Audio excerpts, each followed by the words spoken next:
It's the same fucking thing, except now we fast forward 20 years. Bailey's 25, he's got a 40-inch waist, he hasn't seen his dick in 10 years, and he's, let's be honest, pretty unhappy with his current body size, but he can't stop eating the food because the same excuse as 20 years ago.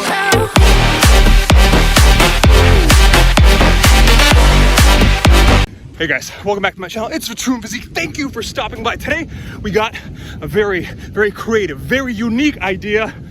We're doing a full day of eating, but most importantly, in addition to that, I really want to go over my, I don't know how to call them, diet hacks for me personally, diet staples, like my ultimate foods, which for me, allow me to eat in a way that's not too high on the calories, high on the protein, high on the fruits and veg, overall a good diet. So sit down, take notes. Hopefully some of you guys will find this a bit helpful. And yeah, right now we got about 25-ish minutes of cardio, burning around 400 calories.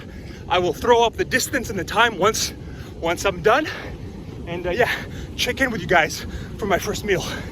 All right, guys, first meal of the day. In this case, actually isn't a meal, it's a supplement. 1 scoop of my proteins, clear whey isolate. You guys know I love this thing. I've talked about this 1,000 times, so I'm not going to reiterate too much. In this case, 24 grams of protein, just under 100 calories. This is my first, like, not meal, but like food of the day. And I'm having this a few hours after waking up. You know how some people really advocate, like, pre-workout or intra-workout protein or BCAA supplementation? It's kind of like the same logic behind that, except obviously you guys know my policy or my opinion on BCAAs, which is that they are fine, they are, you know, helpful, and they're not problematic in any case.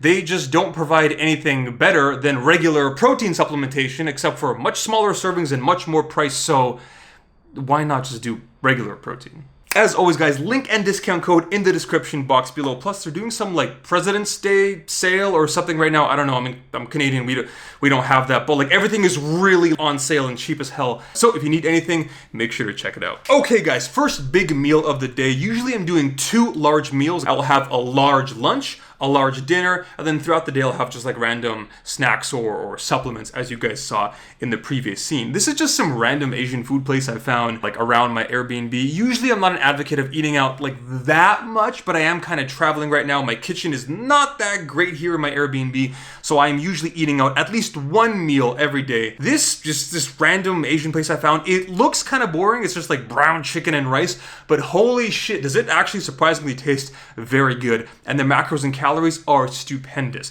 This is so much better than like, okay, saying, oh, I have to eat out, so I guess I'm gonna go have McDonald's, or I'm gonna go have like Domino's, or have some other bullshit that is not only poor in terms of its like calorie and macronutrient components, but I also have no idea, I can't track them at all. Like there's no nutrition menu, there's no way of me even estimating what the actual like macro components are. And is it perfect? No. I didn't bring my scale to the restaurant and be like, excuse me, ma'am, can you give me the rice, the chicken, the sauce independently so I can weigh it out and, you know, sit here and like calculate my macros down to the 0.5? Like, no, that I don't need to take it that advanced. Next up, a little bit of a snack or a dessert following my lunch. I'm just having a donut and coffee, nothing super fancy or extravagant, but I wanted to kind of include this because this is a kind of it might be a little bit of a lesson for some of you guys out there who are watching this, who might be a little bit newer to fitness. Maybe it's your first, 1 or 2 times on my channel. You might see like Igor is trying to stay somewhat lean throughout 2020. He's got a relatively good physique, or at least I would like to think so. And look at his meal that he just had, right? First he didn't eat anything, then he had protein powder, and then he's having chicken, brown rice, and a cup of water. Oh man, this guy's doing the bro thing, the chicken breast rice and broccoli diet.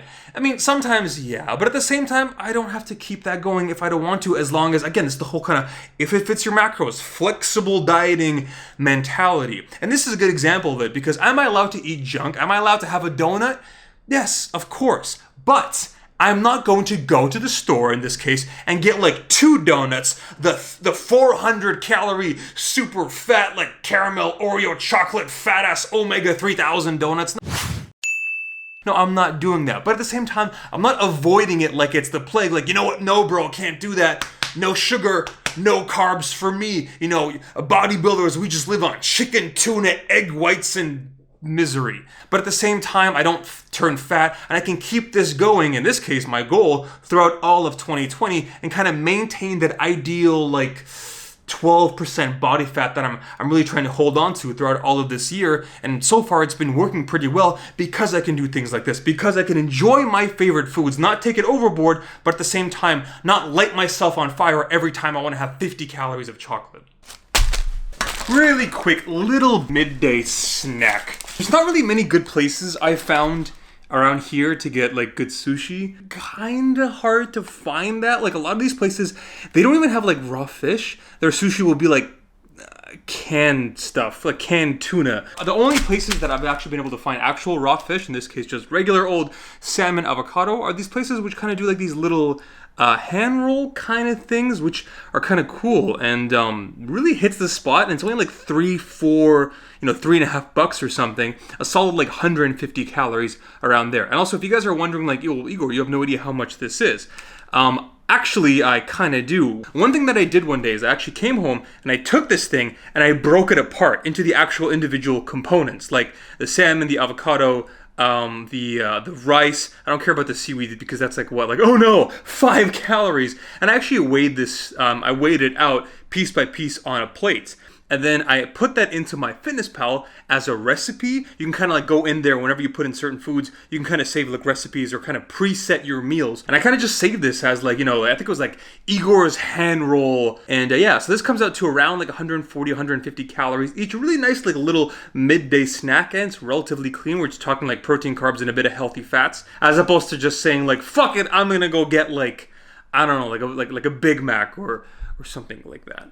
Okay guys, dinner time, and yes, excuse this. This is my hair after a day at the beach. So, I don't like to eat out too often. Usually these days, if I do eat out, I'll probably try to limit myself to like 1 meal. And of course, seeing as I am back in Australia, Jordan and I have been looking forward to this for 3 years since we left in 2017, because there is nothing quite like kangaroo. From a red meat standpoint, like comparing this to beef, I honestly think that this might take the cake a little bit, because especially this one, they have this one that's kind of like marinated and stuff. It's a lot more, it's harder. Babe, how do you describe it? It's like tougher. I think it's tender because this one's marinated, and I find it actually very tender and like juicy. It's kind of like I guess you can actually find it at the grocery store. It's kind of like in the game meat section. That's where I think you'd also find all these other kind of like maybe not, you know, standard animals. So they have like, you know, bison, deer, kind of stuff like that. Taste wise is pretty good, but what really kills it is that the macros are fantastic. I don't know if it says it on here. It's pretty much like 95% protein. From a red meat standpoint, that's usually hard to find. Whenever you find red meat, like steak, that even tastes somewhat decent, it's probably gonna have a little bit of, you know, the marbling, the fat, or if it doesn't have fat, it tastes like a hockey puck in your mouth. So from a macro standpoint, this, for bodybuilders, this is fantastic. And then for carbs on the side, what I've been doing a lot, like that's another big diet staple for me. The other diet staple, which I have found here and I can't really find back home, it's like these little steam kind of like foods. You pop them in the microwave for like 3 minutes. What I really like about them is that, again, they come in like these little bags. So like you'll open one up, and then there'll be like these little individual portion bags. Each of them are like 150 calories or whatever. And then pretty much, depending on how hungry you are or how many calories you want to consume that meal, you'll have like 1, 2, hell, you can have like 14 bags. I don't care. I mean, these things cost like, what? It's like $3, $3.50. So to all the people out there saying like, Igor, I don't have time, or I'm not a good cook, or I don't even have access to, you know, a big kitchen, or whatever. There's so many excuses. It takes 3 minutes, it costs $3, and like you cook it in a microwave. Does not get much more simple than that. And finally, guys, my last 2 little snacks of the day are cereal and a little bag of chips. And some of you guys may be thinking like, whoa, really, Igor? Like you're just gonna devour like 100 grams of carbs pretty much like at night right before bed? You're goddamn right I am. In this case, we're having this kind of like Iron Man food cereal. I don't know what this is. They only have it here in Australia, but it's pretty cool because it tastes nice, but most importantly, it's actually got a very high amount of protein. For like carbohydrate source, for a cereal, it's almost got a 3-to-1 ratio of carbs to protein, which is actually very impressive considering it's not like a meat or an animal-based product. And also just a little bag of chips. I really like these because they come in individual packs. So instead of just one big family-sized bag, which I know that there's a good chance I will not be able to stop, and I will devour like 80% of the bag. But if they come in individual packs, there's a much lower likelihood that I'm gonna go for that second or third individual bag. And essentially, it's almost like it's creating an additional barrier to me overeating, besides my dwindling willpower, especially when I start getting those cravings at night. And guys, that's it. That is a full day of eating example for me. The final numbers are as follows: 196 grams of protein, 300 grams of carbs, 66 grams of fat, and 2,620 calories. So again, today was a little bit better than usual, more protein and less of everything else, but give or take, this kind of is a good example of on average how I'm eating these days. 1 protein supplement, 2 large meals, and then a few snacks sprinkled in, ideally with a few fruits or vegetables throughout the day. Somewhere between that 2,500 to 3,000 calorie barrier, somewhere around there. And just able to maintain kind of like, not stupid shredded competition level, obviously, but kind of that, like, what for some people they would call this like beach lean, where you have like a pretty visible six-pack, that 12% body fat around there, and kind of just maintain that as I've been doing for the last few months, and ideally throughout all of 2020, but still trying to perform at my best in the gym, and ideally build a little bit of strength, and dare I say it, even build a little bit of muscle. But guys, the last thing I want to mention before I end this video, and this might turn into a little bit of a rant, but that's kind of why I saved it for the end, because it is something which I do want to say. Whenever I do these nutrition videos, like, I try to advocate and try to outline my overall process, and most importantly, I want to show you that it's not effortless. It's not like, oh my God, how could, why isn't everyone doing this? Because if they were, everyone would be walking around at 12% body fat. But at the same time, it's not that hard, and it doesn't take a fucking genius to do all of these things. And I'm not using any fancy tactics or super expensive supplements or eating out for 100% of my meals at some amazing, I don't have like a personal chef. I'm not some movie star. And I want to illustrate that it's 100% doable for not 99, not 90, 100% of the population could do this. And yet I still get these bullshit excuses all the time from people I talk to in real life, from people I interact with on social media, and yes, lots of times from my clients. I mean, that's kind of the reason why they work with me, because they know that I'm not going to be like, beat around the bush. I sometimes am going to tell them the cold, hard fucking truth that you're just talking bullshit. You're just making excuses. Like, I actually made a list, like, of some of the shit that people tell me. Like, I had a guy who I was working with, and he's like, oh, I'm finding it really hard to diet. Like, I was looking at his macros in MyFitnessPal. Like, he couldn't hide anything from me. I see what he eats. And he was saying, like, I'm really finding it difficult because, like, my foods here aren't that optimal because you're over there in, North America, and you have a lot more access to diet-friendly foods, and I'm in Australia.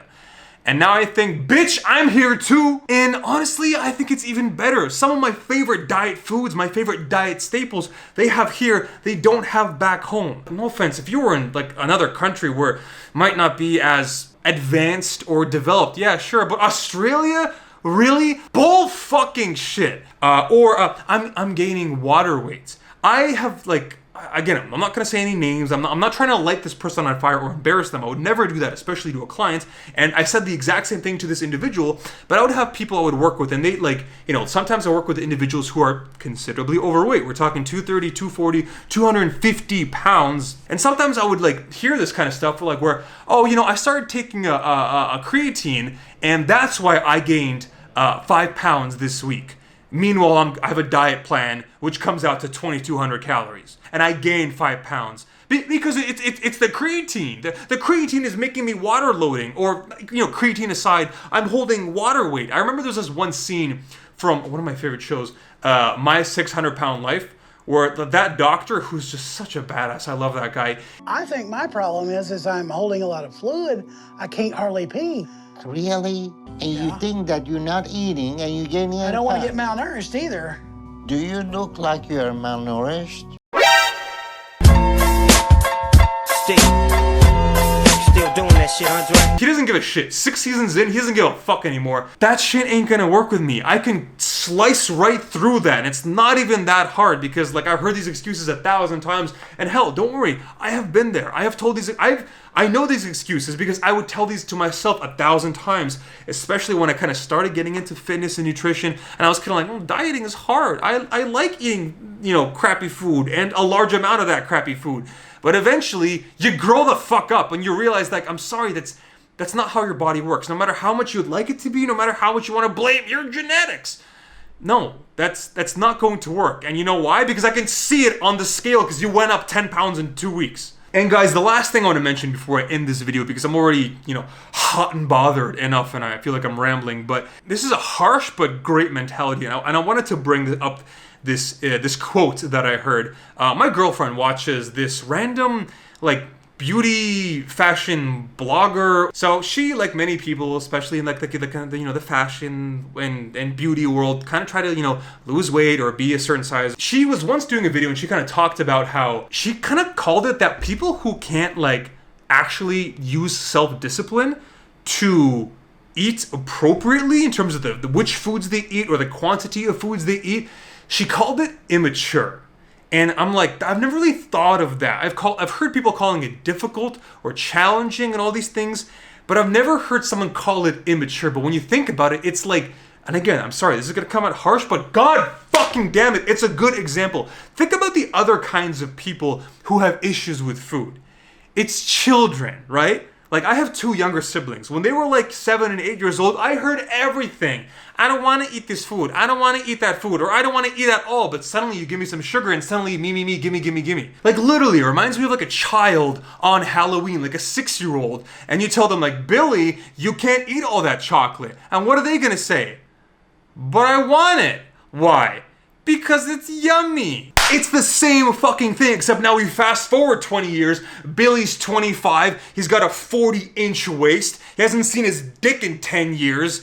And he's, let's be honest, pretty unhappy with his current body size. But he can't stop eating the food because the same excuse as 20 years ago, it's yummy. And like, yes, I get it. I like these foods too. All of us fitness guys on YouTube, it's not like we're just impervious to like donuts and sugar. No, we like these things. We like these things a lot, but we also understand we can't do that. It's immature. Just like you have to wash your hands before you eat, just like you have to cross, you know, you look both ways before you cross the street, just like you have to brush your teeth twice a day. You do some of these things because you have to, because they are good for your body. You don't do this other bullshit. So is it fun? No. Is it necessary?